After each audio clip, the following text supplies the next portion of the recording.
Las caras de Belmez. Los fenómenos son reales. A partir de ese momento comenzaron a sufrir toda una serie de fenómenos cuya explicación podría ser algo más que compleja. Recuerda Pedro Amorós que en el silencio de la noche de vez en cuando se oía un sonido similar al tic-tac de un reloj de pared. Evidentemente, en toda la casa no había nada que pudiese hacer semejante ruido, ya que buscaron y rebuscaron, e incluso descartaron las gotas de agua que pudiera haber caído de alguno de los grifos del inmueble. Otro hecho verdaderamente impresionante ocurrió poco después de que la silla se moviese sola.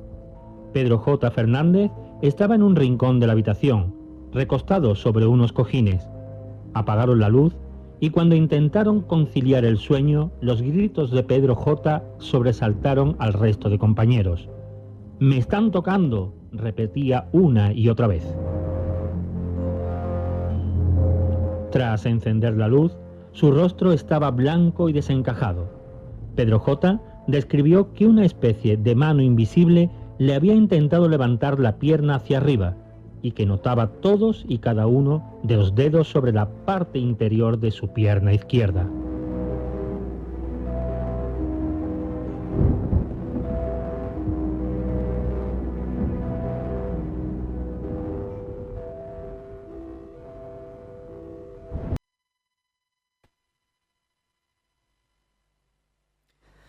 Buenas tardes, ¿qué tal? Un placer estar aquí con todos vosotros esta tarde para hablar de un tema que sin duda pues a mí por lo menos me apasiona encarecidamente, como bien hemos escuchado en esta formidable presentación, algo que me viene acompañando desde de toda la vida, ¿no? Desde que yo era bien pequeño, pero concretamente el caso de las casas encantadas, de ese preventorio de aguas de Busot, de esos tantos otros lugares, pues me ha llevado a querer compartir con vosotros esta tarde, ¿no? Un fragmento de lo que puede ser la investigación de campo de las casas encantadas, o qué son, ¿no? ¿Qué son las casas encantadas? Desde luego, desde el más puro romanticismo, siempre venimos leyendo en los libros casas donde deambulan fantasmas, espectros, voces que se escuchan en la nocturnidad. De modo que, bueno, voy a ver cómo... voy a ver si puedo... A ver, desde aquí, un segundito. Vale. A ver, un momento, porque quiero poner la presentación. Os he hecho aquí una presentación. Y esperad porque... Ah, vale, ya lo tengo por aquí. Ah, genial. Vale, gracias. Bueno, pues voy a dar paso porque es bastante amplia, ¿vale? Y bueno, espero que ni quedarme corto ni largo. Tengo una horita para presentaros todo este tema. Así que bueno, sin más preámbulo, ¿vale? Vamos para allá. Vamos a entrar directamente, ¿no?, en el mundo de las casas encantadas y que espero que pues lo disfrutéis tanto como yo. Vamos allá.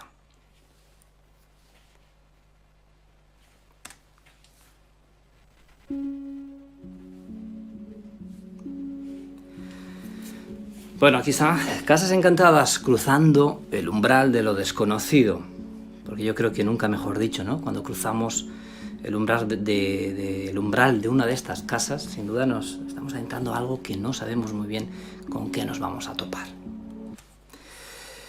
Así que bueno, ¿qué se considera, ¿no? ¿Qué se considera una casa encantada? Esto es la pregunta porque muchas personas a veces me dicen, oye, casas encantadas, en un lugar hay una casa encantada, una casa embrujada. Es lo mismo una casa embrujada, una casa maldita, una casa embrujada, ¿qué diferencia tiene con la maldita, con la encantada?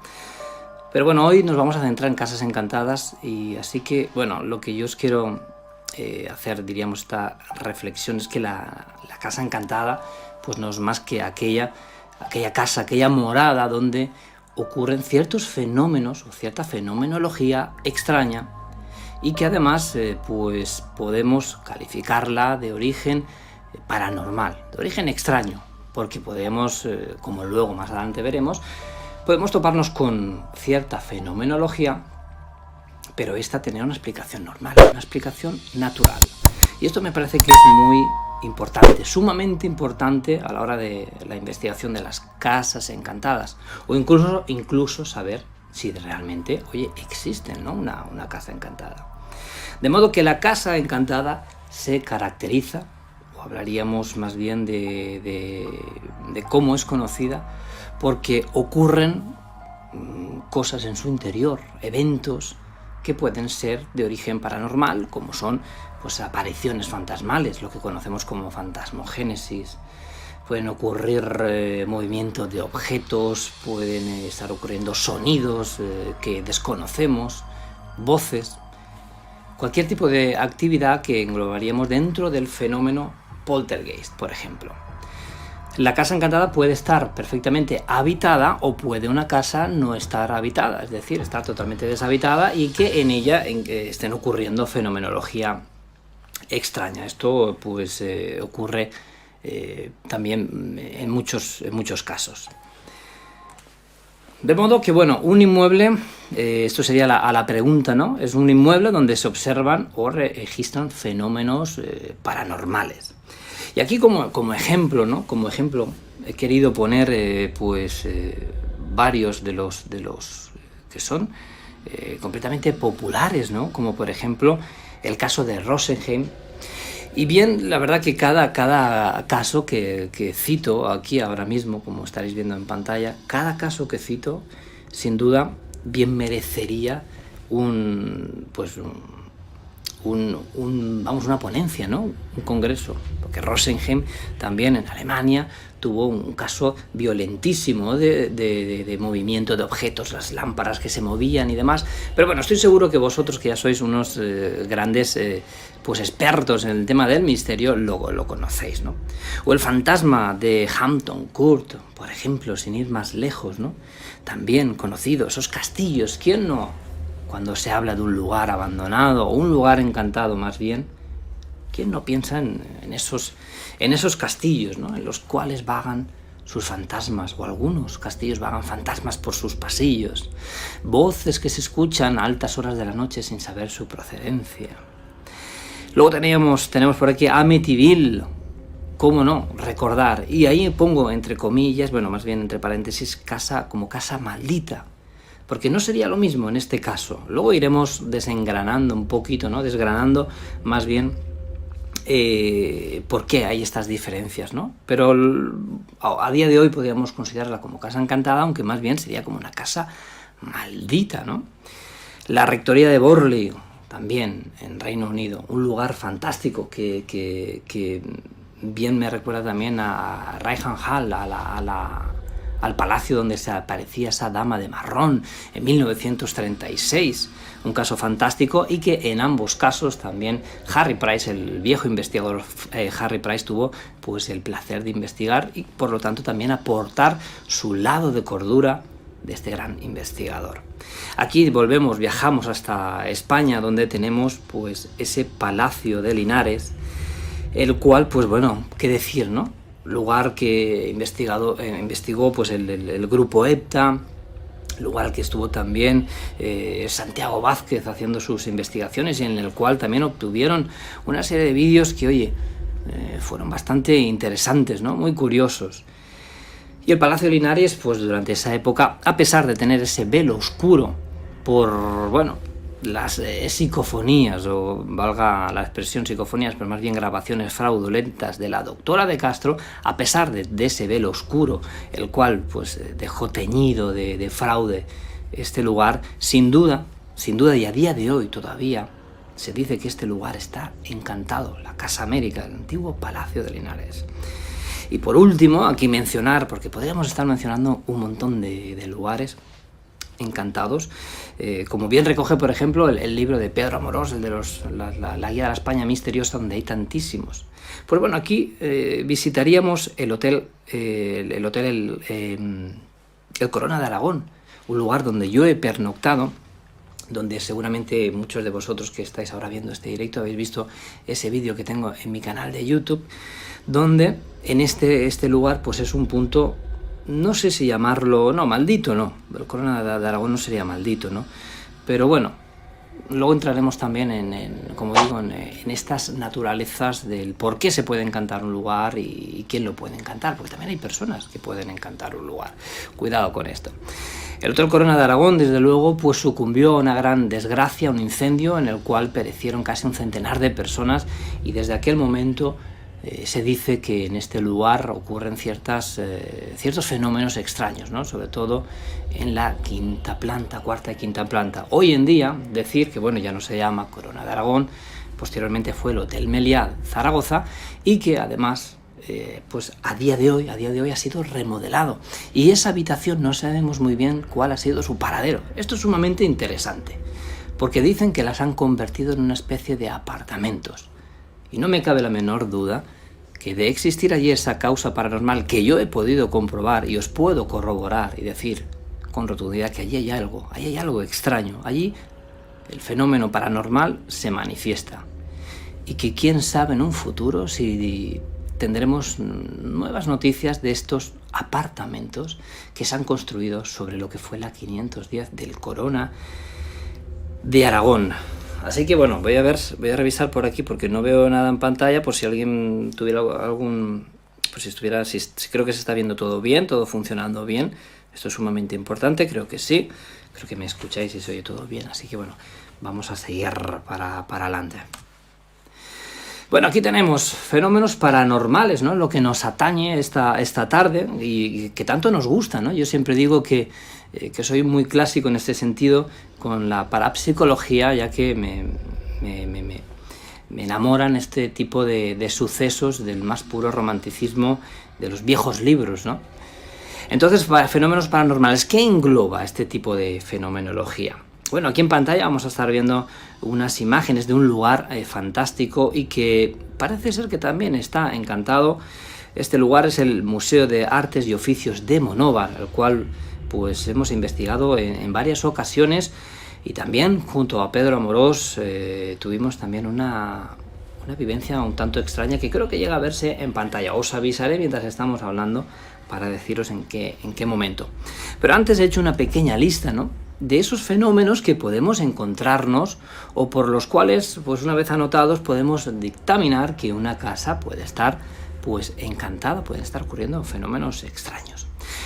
Uno de ellos, como decíamos, quizá el más clásico, el más pintoresco, la fantasmogénesis, la aparición de un fantasma en un lugar determinado. Puede ser un pasillo, puede ser una estancia por la cual, oye, pues se aparece un fantasma y los allí presentes son testigos de él. O puede ser un fantasma, puede ser espectro, pueden ser diferentes tipos de apariciones, pero todas ellas visuales.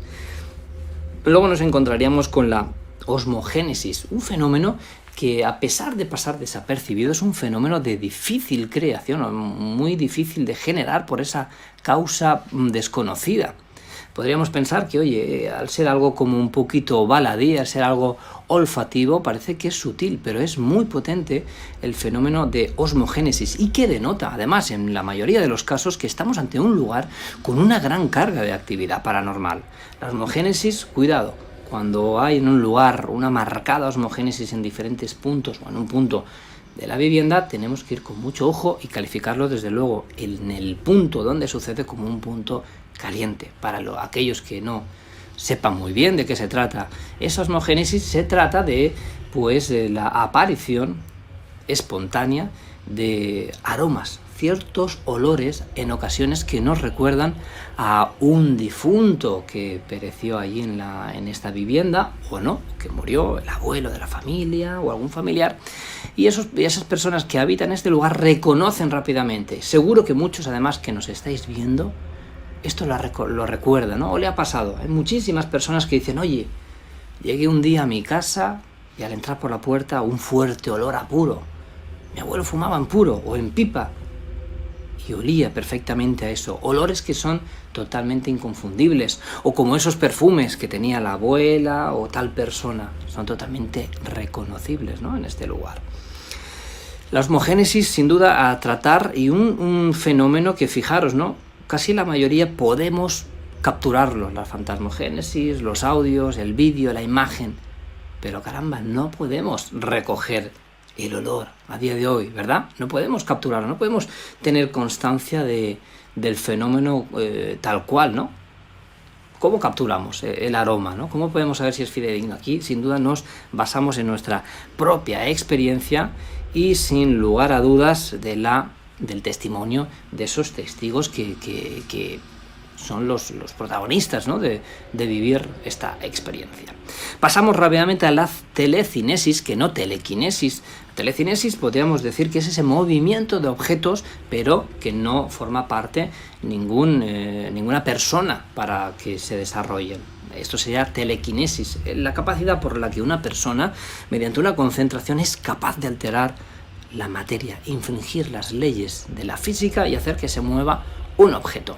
En cambio, la telecinesis, no sabríamos detrás de este fenómeno qué es lo que se esconde, pero sabemos que es el movimiento de objetos en el cual, pues, por ejemplo, estaría dentro de esa gama de fenomenología poltergeist.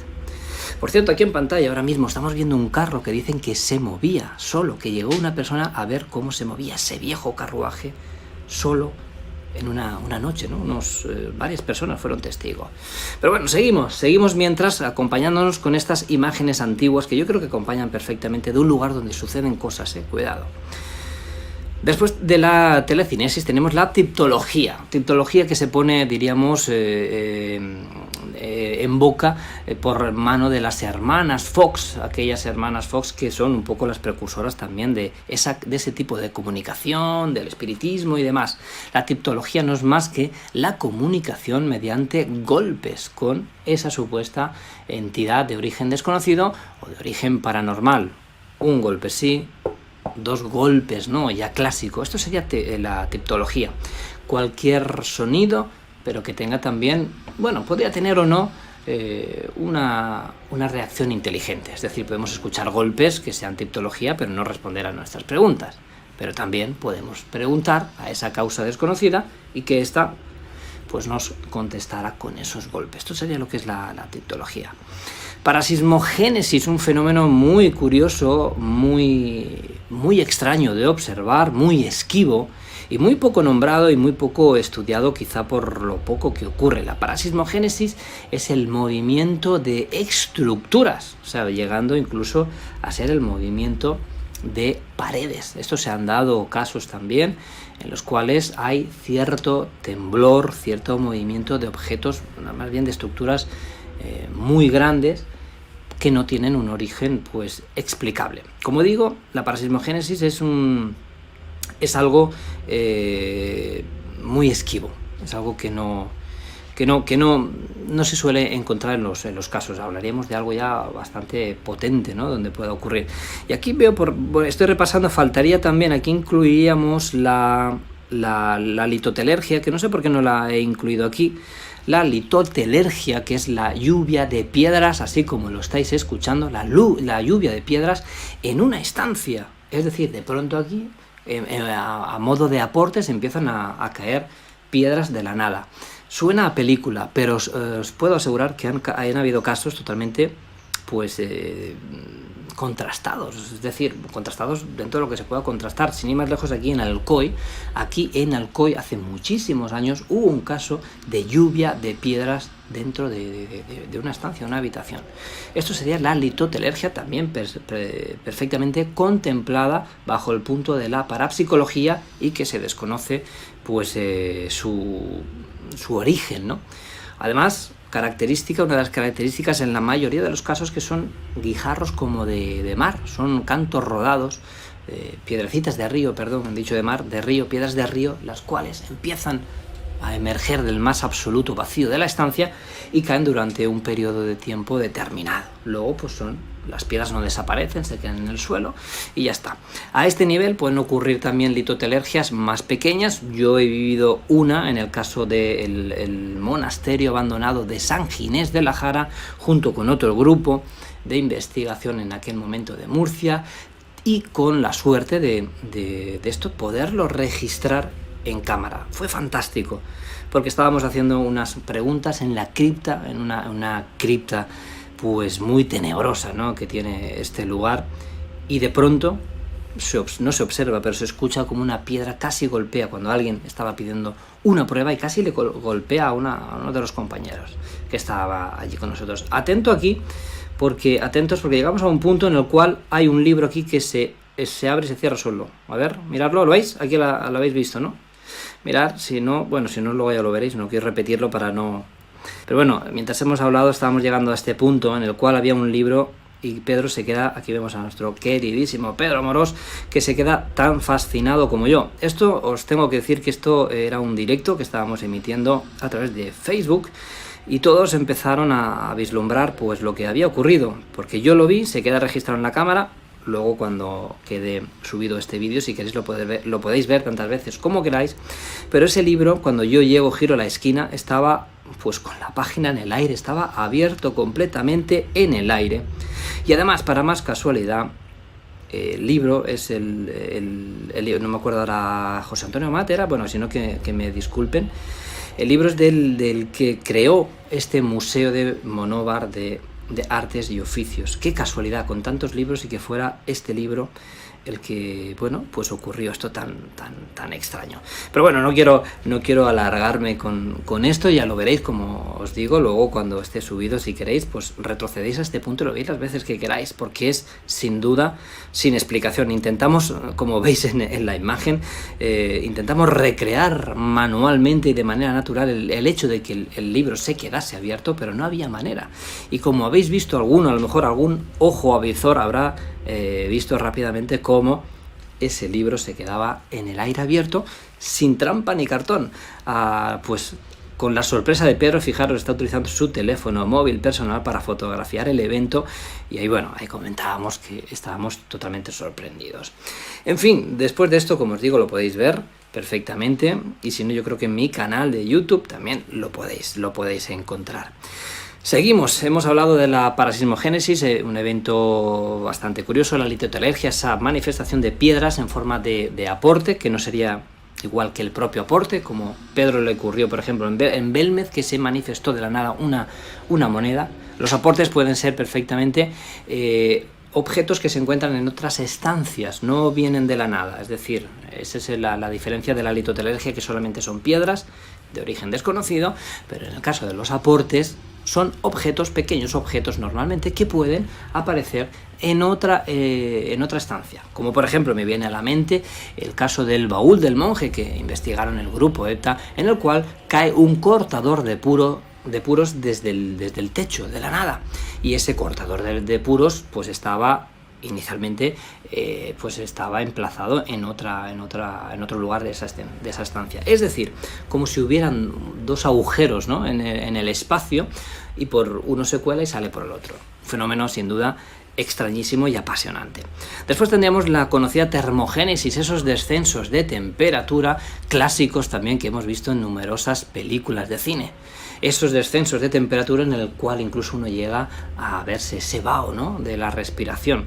Pues también ocurre en determinados lugares, es bastante difícil de que ocurra, sobre todo con una diferencia amplia de temperatura. Aquí hay que ser muy técnico en este aspecto, ya que 1 grado, 2 grados de descenso de temperatura quizá no pudiésemos calificarlos como una termogénesis. Una termogénesis debería de ser, o debe de ser, contemplarse como un descenso bastante fuerte en la estancia donde nos encontramos, y que haya una diferencia con otras estancias colindantes a la nuestra. Entonces, en ese momento sí podemos decir que la termogénesis pues está sucediendo. La causa, pues bueno, aquí ya entraríamos en otro dilema, o en muchas hipótesis, por la cual, o al menos la que yo sostengo, es que esa causa paranormal requiere de cierta energía, y al ser absorbida esa energía, ya sea del tipo eléctrico o del tipo psíquico desconocida, se produce como consecuencia ese descenso de temperatura, más bien por la absorción energética del lugar, ya que además normalmente viene unido un fenómeno de termogénesis con un fenómeno concomitante que puede ser cualquier tipo de cosa. O algo se mueve, sale un objeto volando, puede haber una aparición, una fantasmogénesis o cualquier otra cosa. O también puede ser un fenómeno aislado sin que tenga concomitancia con otro tipo de fenómenos. En fin, pasamos a la pirogénesis, un fenómeno también muy extraño, muy esquivo de observar. Pirogénesis, como ejemplo os pongo un ejemplo práctico, visual, que podéis a lo mejor imaginar. El caso de la fotografía, en el caso del expediente Vallecas, lo recordaréis, ¿no? Que no, esa fotografía de la niña que se quema por dentro. La foto estaba puesta sobre el cristal y autocombustiona, ¿no? De una manera inexplicable. Pues bueno, cualquier fenómeno en el cual intervenga el fuego o la temperatura excesiva que llegue incluso a quemar cualquier objeto, pues estaríamos hablando de una pirogénesis. No confundir con la combustión espontánea, que bueno, que también podría tener a lo mejor que ver, pero serían casos diferentes. Por otro lado, las psicofonías, un tema apasionante que bien ya conocéis aquí, sobre todo en la SEIP, ¿no? Y todos los compañeros, porque es el fenómeno más amplio que se contempla dentro del fenómeno paranormal, dentro del misterio, dentro de toda el área de investigación. Son esas voces que en un principio no escuchamos con el oído y que quedan registradas en nuestras grabadoras. Como apunte personal, sí debo decir algo que digo en muchas ocasiones, y es que no en todos los lugares, no en todos los lugares donde se obtienen psicofonías indica que ese lugar esté encantado, ¿vale? Esto hay que tenerlo muy en cuenta. El fenómeno psicofónico parece que va al margen de todo lo paranormal, parece que lleva su propia vía de manifestación y por tanto también de investigación. Es un fenómeno muy, muy interesante y que podemos investigar con bastante recurrencia. Pero quería puntualizaros, en el caso que nos contempla esta tarde, que es la Casa Encantada, que no siempre, porque pongamos una grabadora, ¿no? Ya la coloco la grabadora y grabo aquí, y oye, grabo una voz y alguien puede decir, caramba, en mi casa hay espíritus, hay fantasmas, van a pasar cosas. No tiene nada que ver. Puedes obtener psicofonías en un lugar y que no haya ningún tipo de fenomenología concomitante con la psicofonía, ¿ok?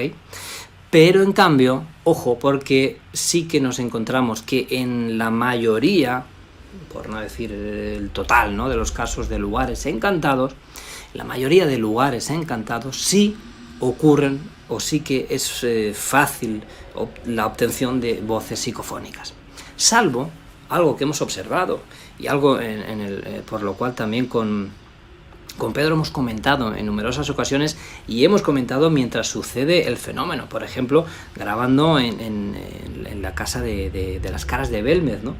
Y es que cuando va a producirse un fenómeno físico, o un fenómeno como una fantasmogénesis, una telecinesis, una interacción física, hay una carencia de psicofonías. Y esto lo hemos observado en numerosas ocasiones, pues a base de ¿qué? De la observación. Punto, por favor, muy importante también de la investigación de cualquier fenómeno, la observación. No solo hay que estar por ahí moviéndose y poniendo aparatos y grabando, hay que ser consciente de dónde estamos y hay que ser observadores. El ser humano, desde luego, es la herramienta principal y una herramienta muy poderosa para la investigación de cualquier tipo de fenómeno. Por lo tanto, la observación es algo crucial que no debemos de subestimar. Por lo tanto, en lugares encantados ocurren psicofonías, pero la psicofonía no va relacionada intrínsecamente con un lugar encantado. Podrían existir otras causas. Mimofonías, esos sonidos que sí que percibimos con nuestro oído, sin necesidad de que quede registrado en una grabadora. Esas mimofonías podrían ser voces o sonidos que escuchamos sin necesidad de grabadora, pero que con la grabadora podríamos grabarlos también. Es decir, se manifiestan a través del aire, de la onda sonora acústica. Tendríamos pues las mimofonías las mimofonías, ¿no? Yo creo que aquí con esto lo englobaríamos toda la fenomenología auditiva, ¿vale? No quiero alargarme. Luego están los aportes, como bien os decía, que debía de haberlos puesto un poquito más arriba, es esa manifestación de objetos que pueden estar en otra habitación y aparecer de pronto, cuando están sucediendo en un momento cumbre de actividad paranormal. Y luego, por último, también tenemos los orbs, que son esas manifestaciones tan mal, por favor, tan mal interpretadas. El orb o orbe en español existe, pero está muy mal interpretado, muy mal estudiado. El orbe, tal cual su definición, tal cual se investiga y como debería de investigarse, no es visible al ojo humano y es una emanación de una bola energética supuestamente lumínica en un rango luminoso no visible al ojo humano, que puede ser un rango de luz infrarroja. Pero no por ello debemos de utilizar una cámara de visión nocturna de Night Shot para grabar un orbe. Porque podemos caer en el craso error de que tengamos partículas en el aire que, al ser proyectadas con la luz del propio Night Shot, que es infrarrojo, parece que están iluminadas cuando no lo están. En fin, esto también daría mucho, pero os puntualizo: el orb o orbe es una esfera que en sí tiene luz, o sea, es decir, el orbe per se tiene su propia luz que emana en un rango no visible y que se atribuye, pues, de tiempos legendarios a, bueno, que se supone que son formaciones, manifestaciones de almas. Esto habría mucho que investigar también en el fenómeno orbe, pero mucho cuidado. Y en fin, luego al final he puesto aquí poltergeist, porque el poltergeist es cuando reunimos pues varios de los elementos arriba citados. Cuando hay algún tipo de esta fenomenología que estamos pues comentando, entonces estaríamos hablando de un fenómeno poltergeist, cuando ocurren pues varios fenómenos de los que comentamos aquí arriba. En fin, vamos a pasar. ¿Qué tenemos aquí? Posibles causas del encantamiento. Porque, como os digo, no siempre una casa encantada tiene que estar encantada porque ha muerto alguien, sino que ocurrirían diferentes causas que puede llevarnos a que esa casa esté encantada. Vamos a ver qué tenemos por aquí. Y aquí ahora mismo en pantalla, qué fantástico, voy mirando aquí, como me estoy enrollando mucho. Vemos aquí en pantalla, bueno, mi queridísimo amigo Aarón, ahí en ese palacio de Santa Eulalia, un lugar magnífico en el cual también, fijaros, oye, un gran amigo aquí de la SEIP, Guillermo Núñez, tuvo pues la oportunidad de fotografiar. Bueno, no sé si fue Guillermo, perdonadme, si fue Guillermo Núñez o Pedro Amorós, el cual, pues en esta estancia que estamos viendo ahora mismo aquí en pantalla, obtienen el fantasma de lo que podría ser la duquesa del palacio, ¿no? Del palacio de Santa Eulalia. El duque o la duquesa se apareció en esta estancia y ellos lo capturaron. Es un lugar que, como veis, ha quedado un poco, entre comillas, maldito, porque, bueno, tiene una amplia historia que también os invito, si queréis, a que la descubráis, ya que tengo yo, pues, creo que varios vídeos hablando de este caso, de este palacio fantástico, ubicado aquí, en la Comunidad Valenciana, muy cerquita de Alicante, el Palacio de Santa Eulalia. Entonces, en este caso, puntualizo, ¿no?, con que son esos lugares en los que han acontecido muertes o hechos luctuosos. Sería uno de los desencadenantes. No siempre ocurre, pero uno de los desencadenantes que nos encontramos cuando nos topamos con un fenómeno de casa encantada es que, oye, han matado a alguien, han habido muertes o hechos que se han quedado un poco, pues eso, en el misterio, ¿no? Parece, nunca mejor dicho, que ese alma está buscando que alguien escuche lo que tiene que decirnos del más allá. Entonces sería una de las causas, pues esos hechos luctuosos. ¿Qué tenemos? Luego también tenemos los lugares telúricos, zonas con... Esto lo hemos mencionado aquí de nuevo en pantalla. Tenemos al super Peter Amorós, Pedro ahí, con el iPad, con uno de nuestros termómetros, cuaderno de campo, a la vieja escuela, y haciendo pues un control de audio también en una ubicación encantada. No sé en este caso cuál era. Los lugares telúricos, yo por lo menos, ya hablo bajo mi punto de investigación, me he dado cuenta que en muchos lugares, como por ejemplo Un caso que llevé a televisión, a Antena 3, a Espejo Público, es el caso del bar de Teruel, un bar en el cual, pues gracias a diferentes experimentaciones, entre ellas contamos con la colaboración de Luis Laguardia, que él es pues un zahorí que me ha demostrado en muchas ocasiones que tiene, unos dotes tremendos, ¿no? Y sin saber dónde estaban ocurriendo ciertos fenómenos, con sus varillas nos dijo en qué lugar ocurrían ciertas cosas. Por lo tanto, hablaríamos de un vórtice energético, como a veces se dice. Pues no lo sé, pero a mí, sin lugar a dudas, estos lugares telúricos pueden ser el foco o pueden alimentar la fenomenología paranormal. Es decir, ¿la energía telúrica es paranormal? No diría que es paranormal, pero que sí es un desencadenante, es un medio, quizá a lo mejor energético o quién sabe de qué, para que el fenómeno paranormal se manifieste en ese lugar. Por lo tanto, tenemos zonas con telúrica muy activa, lugares con gran también incidencia geomagnética. Ya sabéis que esto se colocan sensores y que no electromagnéticos, sino geomagnéticos. Podrían ser fallas en el propio geomagnetismo terrestre, que tengamos pues placas férricas debajo y demás, y esto también nos hemos dado cuenta que puede interferir o puede favorecer la aparición de ciertos fenómenos extraños. Lugares afectados por personas que encantan el lugar. Oye, qué interesante este aspecto también poco conocido. Nos encontramos con una casa en la cual no pasa nada, ¿no? No ocurre nada. Pero de pronto llega una persona y está viviendo allí un año y comienzan a ocurrir fenómenos. Resulta que esta persona tiene una capacidad intrínseca y que quizá desconoce, por la cual puede llegar a activar, por un lado, activar esa casa que estaba como dormida, o incluso esa persona lleva algo consigo que queda ese remanente en ese lugar. ¿Cuántas veces hemos hablado o hemos escuchado hablar de decir, oye, en esta casa ten cuidado porque vivía una bruja, vivía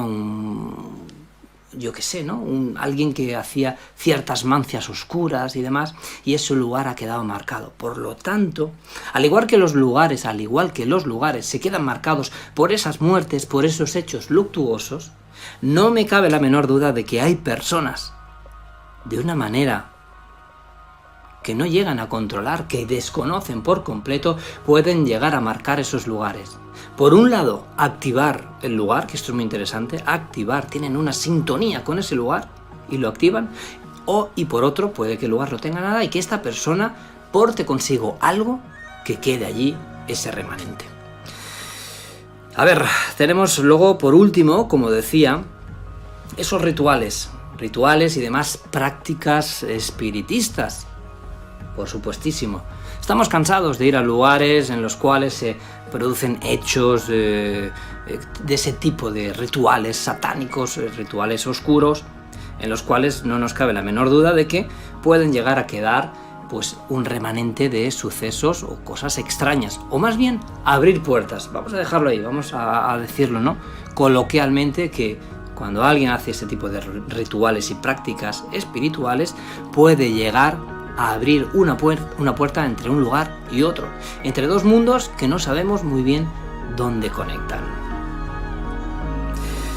Vamos a seguir por aquí, que ya se me echa el tiempo encima, madre mía. Bueno, hoy hablando antes de un lugar mágico para mí, especial, y que ya nadie podrá volver a visitarlo. Esta imagen que vemos en pantalla, bueno, a mí por ahí en el fondo, en la puerta, esta imagen ya queda para el recuerdo. Nunca más podrá visitarse esa habitación 510 del viejo Corona de Aragón, en la cual falleció una familia al completo, presa de ese incendio, presa de las llamas, y que uno, cuando pasaba una noche ahí, si no es muy frío como el hielo, podía llegar a notar ciertas cosas o sentirse identificado en algún momento, como digo, si uno tiene un mínimo de sensibilidad.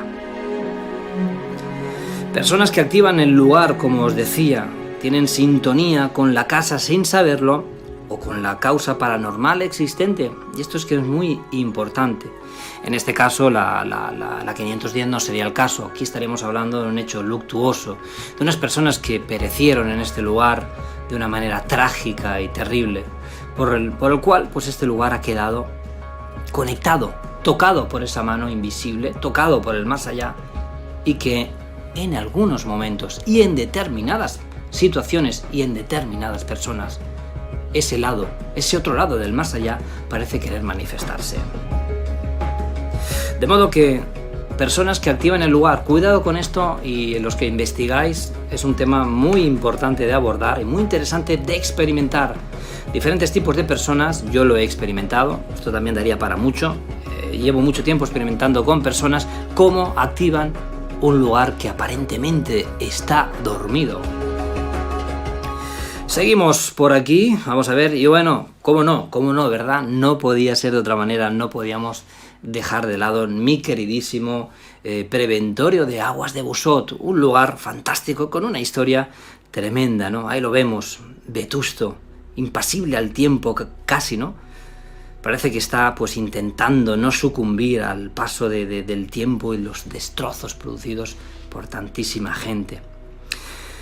El Preventorio de Aguas de Busot, que tantas sorpresas nos ha deparado, que tanta añoranza nos despierta, que tantas historias albergan en su interior, y que ahí está, ¿no? Oteando al horizonte con su mirada puesta al mar Mediterráneo, y que bueno, al final, quién sabe, ¿no? Si sucumbirá al paso del tiempo, de la destrucción, o de quién sabe qué. Pero es muy importante, ¿verdad? También valorar los edificios, tratarlos como si tuvieran alma, ¿por qué no? Con respeto. Y es el respeto que yo le tengo a este edificio, aparte de cariño y de sus historias. Tipos de casas encantadas, sin ir más allá, ¿no? Porque bueno, podría hablaros mucho, ¿eh? Tengo una conferencia solo del Preventorio, ¿eh? O sea, imaginaos si puedo contaros cosillas también. Vamos a ver. Ahí, a ver, perdón. Bueno, esto es un esquema mío propio, ¿vale? Esto quizá a lo mejor no lo habéis visto nunca en otros tratados de parapsicología, además, ¿no? Y demás. Porque, bueno, yo es como califico, y os voy a poner un ejemplo. Mira, aquí estamos dentro del Preventorio de Aguas de Busot. Tenemos una barrera láser, como podéis ver ahí. Y estamos pues en el pasillo principal haciendo pues una investigación, una experimentación, ¿no? En busca de eso, de esa causa desconocidas, con el aparataje, con todo lo que ya sabéis, ¿no? Para mí hay varios tipos de casa, ¿no? De casa encantada, que es la casa orgánica, la casa inorgánica, y dentro de estas estaría la proactiva y la reactiva, ¿no?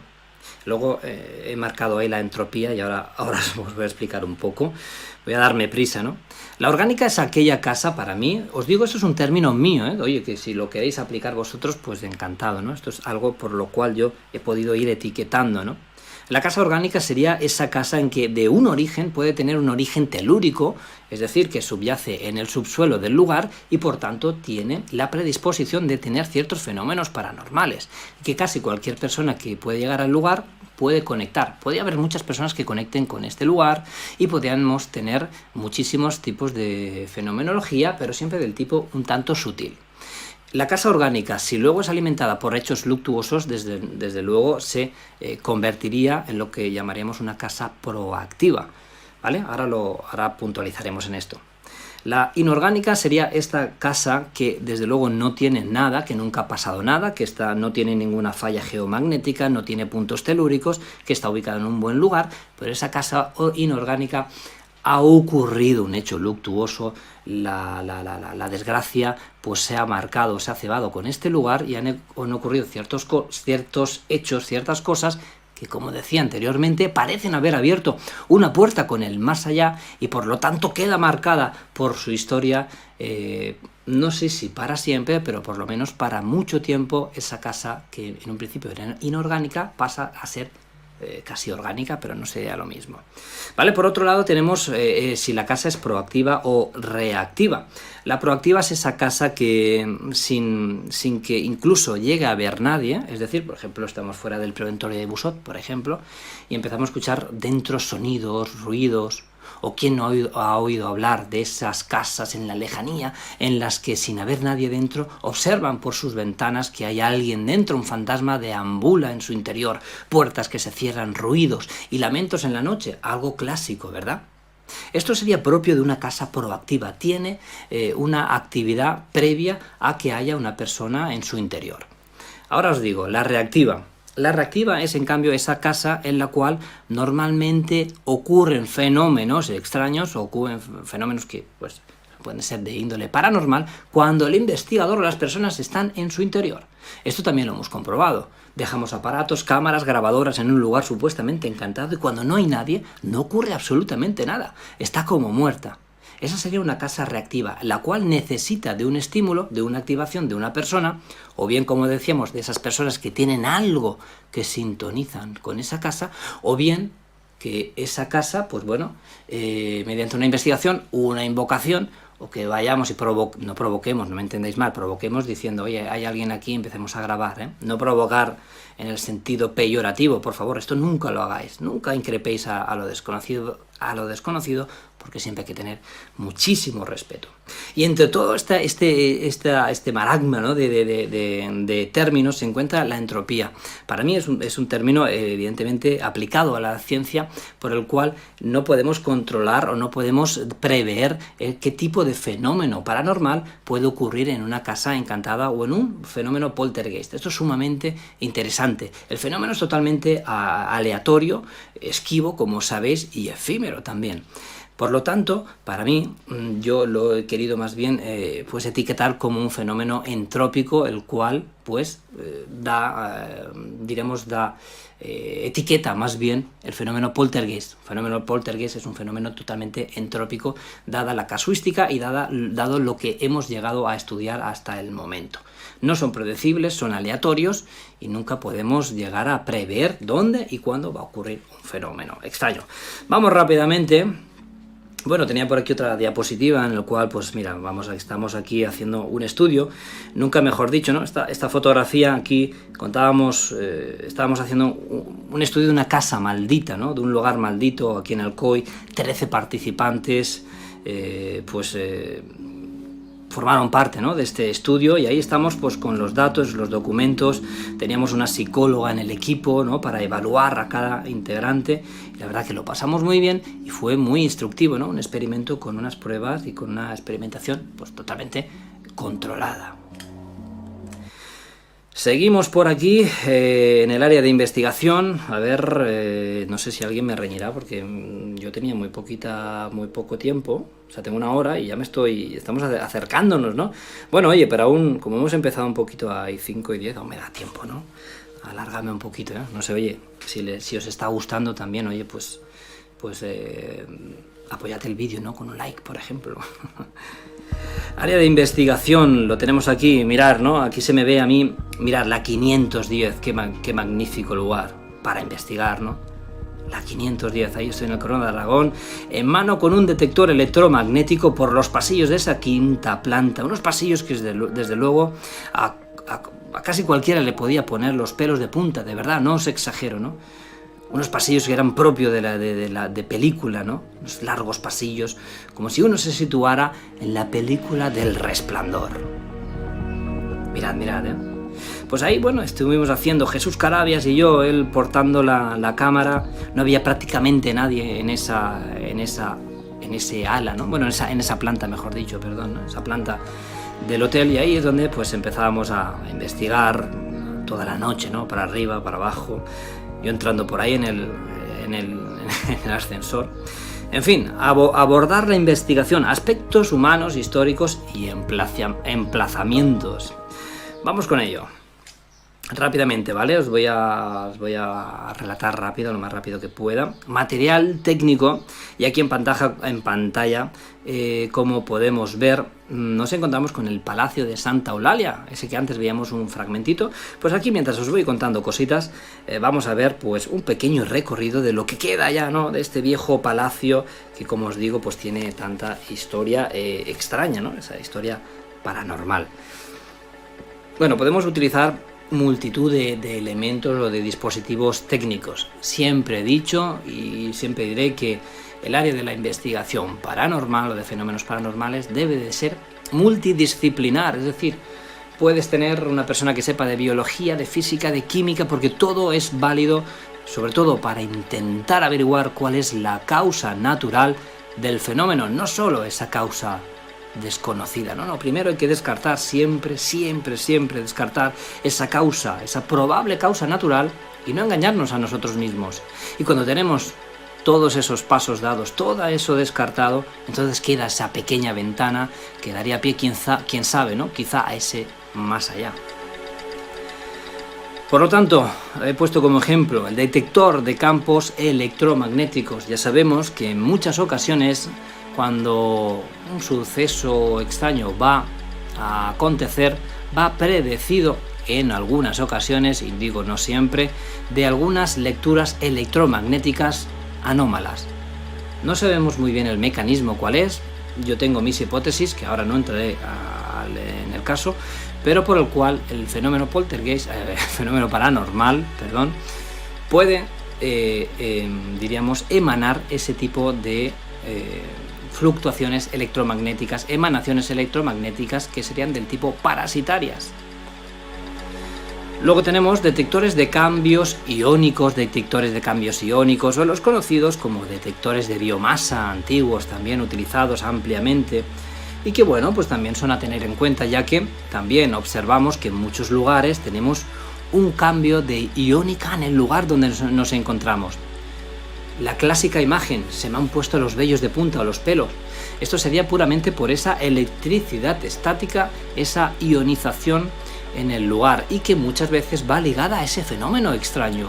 ¿Por qué? ¿Por qué ocurre?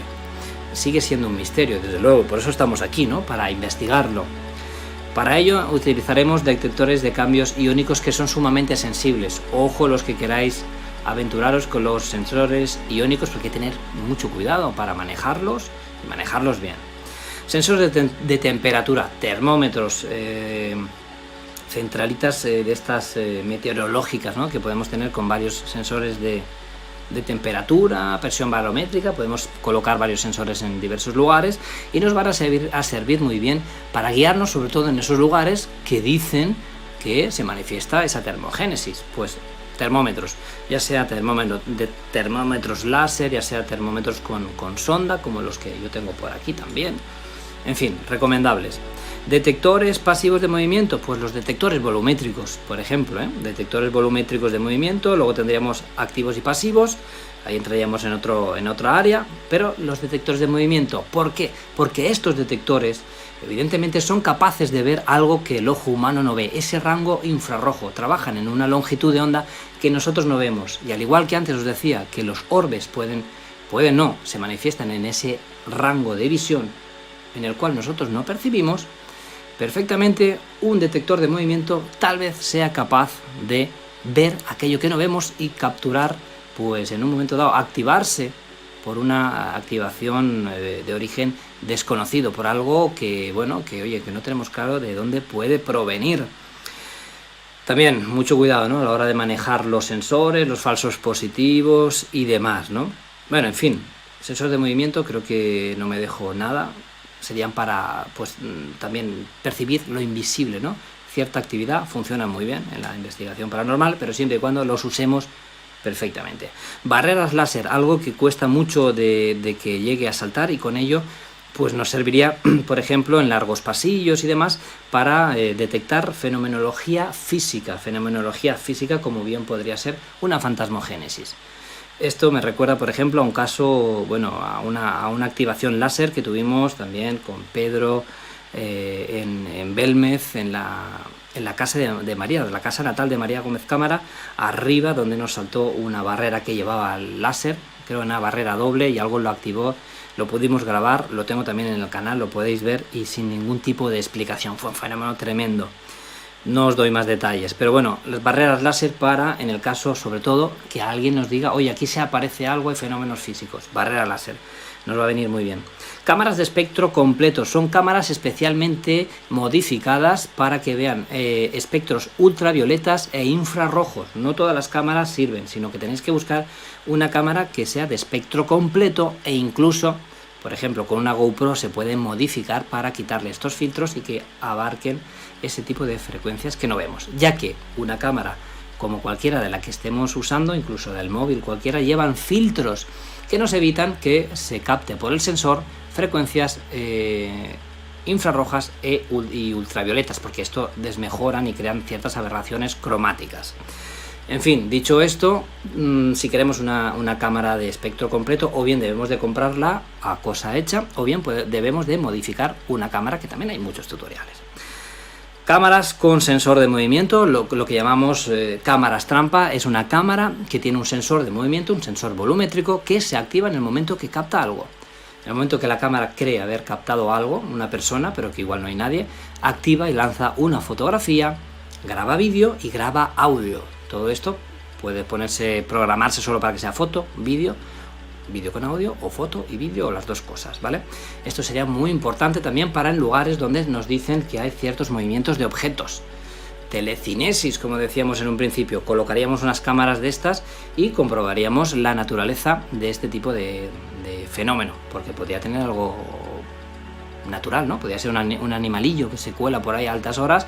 Pues con esto va a ser nuestros ojos durante la noche. En el momento en que no estemos en esa estancia, esa cámara con sensor de movimiento va a vigilar lo que ocurra en ese interior. Cámara termográfica, para mí una de mis preferidas, cámaras térmicas, cámaras que captan la temperatura, pero no porque genere temperatura el fenómeno paranormal, aunque hemos visto que puede haber esas pirogénesis y esas termogénesis, sino que estas cámaras se basan en un espectro infrarrojo, ven un rango visual que nosotros no vemos. Por lo tanto, con esta cámara lo que abordamos son frecuencias visuales invisibles al ojo humano, y para mí no me cabe la menor duda que después de haber utilizado varias de este tipo de cámaras y algunas muy buenas, si un fantasma podemos capturarlo sin que sea visible a nuestros ojos, sería con una buena, puntualizo, una buena cámara termográfica. Detector geomagnético, pues indudablemente para lo que decíamos antes, ¿no? Detectar posibles puntos geomagnéticos, puntos calientes y posibles causas naturales en ese emplazamiento, en ese lugar, ¿no? Pues a tenerlo en cuenta. Y grabadores de alta fidelidad, siempre puntualizo, oye, grabad con lo que mejor podáis, con grabadoras buenas, que esto lo abordamos cada miércoles, el tema de la calidad de las grabaciones. Grabadoras en el caso que queráis registrar voces, ¿no? Voces, o incluso también te puede servir para registrar sonidos en una habitación donde dicen que por la noche se mueven los muebles. Necesitas una grabadora, a ser posible, de calidad, con un buen micrófono, con, en fin, una calidad buena. Seguimos por aquí, estamos ya casi terminando. Falsos positivos, muy a tener en cuenta, cuidado, causas naturales que pueden confundir con fenómenos paranormales. Pues en ella tenemos fenomenología electromagnética. Podemos estar viviendo en un lugar donde haya una fuente electromagnética y hay personas especialmente sensibles. Dependiendo de la intensidad, no cualquier cosa, podríamos incluso llegar a ver fantasmas con una estimulación potente en frecuencia electromagnética.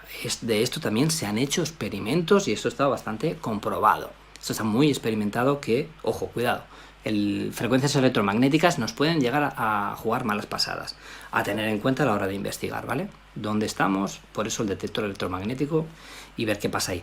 Infrasonidos, sonidos que no son capaces de percibir una persona, estaríamos hablando por debajo de los 20 hercios, y que en determinadas circunstancias y en los cuales se han hecho también diversos estudios, se pueden llegar a ver fantasmas o visión alterada, visión periférica alterada, es decir, podemos percibir como que vemos algo y es debido a esas frecuencias infrasónicas que, bueno, pues pueden tener diferentes orígenes, pero también podrían causar falsos positivos y pensar que una casa tiene fantasmas porque su morador está viendo cosas y resulta que es un infrasonido que está ahí remanente, ¿no? O que lo provoca algo.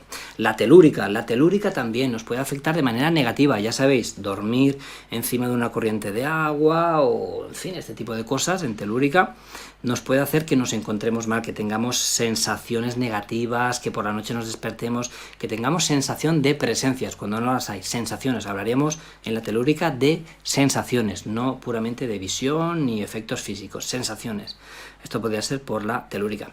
Electricidad estática, también lugares que son propensos a acumular electricidad estática por diversos tipos de causas, por materiales, por un montón de cosas, nos pueden generar dolores de cabeza, angustia, malestar, náuseas y demás. También asociado muchas veces con el fenómeno paranormal, que durmamos mal, la electricidad estática, que va de la mano, como digo aquí, con la ionización. Si el lugar está muy ionizado positivamente, cargas positivas de iones, que son las malas, pues también nos podría dar ese tipo de fenomenología, de encontrarnos mal y tal. Todo esto son o estaríamos aquí hablando de casas enfermas, otro tema, ¿no? Casas enfermas. Esto habría que estudiarlo.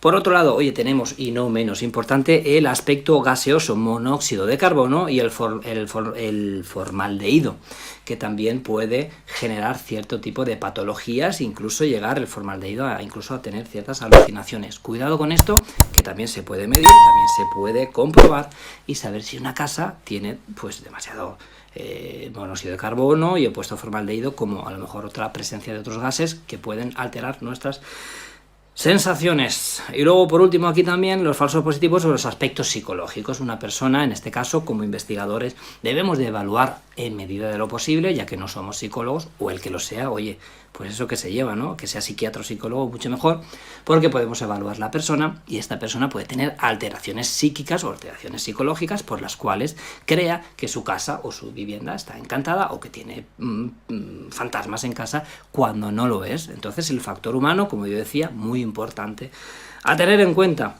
Y ya con esto he cumplido bastante bien, ¿no? He pasado 2 minutillos.